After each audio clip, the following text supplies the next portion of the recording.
As you notice, there are some pretty big gaps. This wasn't the tightest log structure ever built. So we're going to have to caulk these gaps in these saddle copes in order to keep the weather from coming through, in order to keep air from leaking, and also to keep bugs from coming into the home.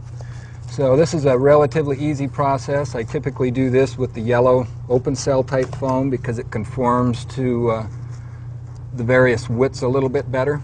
And I'll go the entire length and push some of this backer rod material into those open areas. And I'll push it back just far enough so it's slightly recessed. That'll allow me to put the smallest bead possible of the caulking to seal that up. Okay, Debbie, the final thing I want to show you, and I left this till last because it's the most fun, is doing a caulk line down the corner. It's sometimes referred to as zigzagging or doing a rope bead down the corner, and it's probably one of the trickiest. It takes the most time to get the hang of. I've switched to the full half-inch diameter tip, and that seems to work the best in these corners. So why don't you watch as I lay a bead in here. These you want to put in real slowly and try to get as smooth as you possibly can because they are tricky to tool out.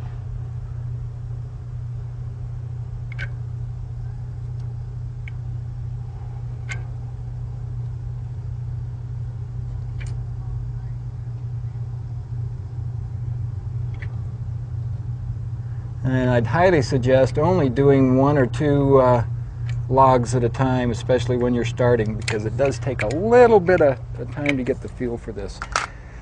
I've never had a lot of success in trying to tool these out with trowels, so in my opinion the 1-inch foam brushes seem to be the best bet.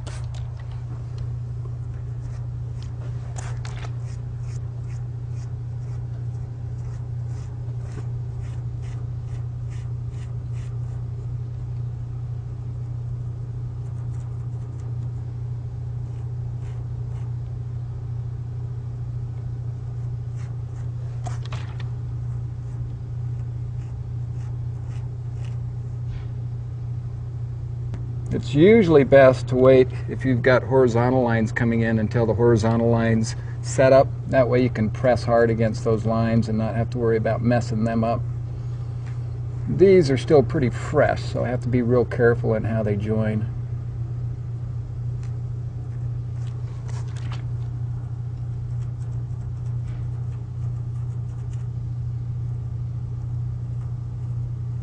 Again, the critical thing is trying to make sure that you get the edges sealed up. Tricky part is to do that and then make it look good too.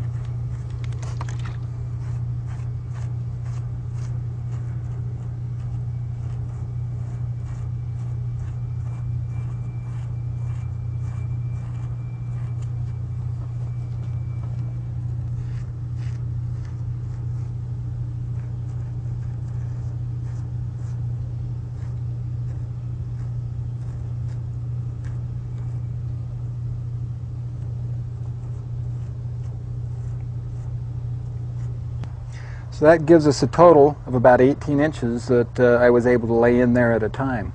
I'd suggest beginner starting with just 1 or 2 of those lines at a time. One log at a time? One log at a time, especially on a hot day like this. This is really tedious and difficult. An experienced, to do a nice line, a wide line like this of about 8 feet tall will take an experienced chinker anywhere from 30 minutes to sometimes even as much as an hour to really detail them out and make them look real nice. So Tracy, aren't corners more susceptible to air infiltration? Yes. Corners seem to be one of the worst areas that we typically find in a log home for having not only air, but some water leakage and also a place for flies and bugs to get into the home. So corners need particular detail, as well as around windows and doors, and typically the top, very top of the log where it meets the ceiling as it goes to the exterior walls. Those are always the areas that I recommend everybody doing. And then depending upon the style of log and how effective they were at sealing it when they put it together, would depend on whether you need to do all of the runs.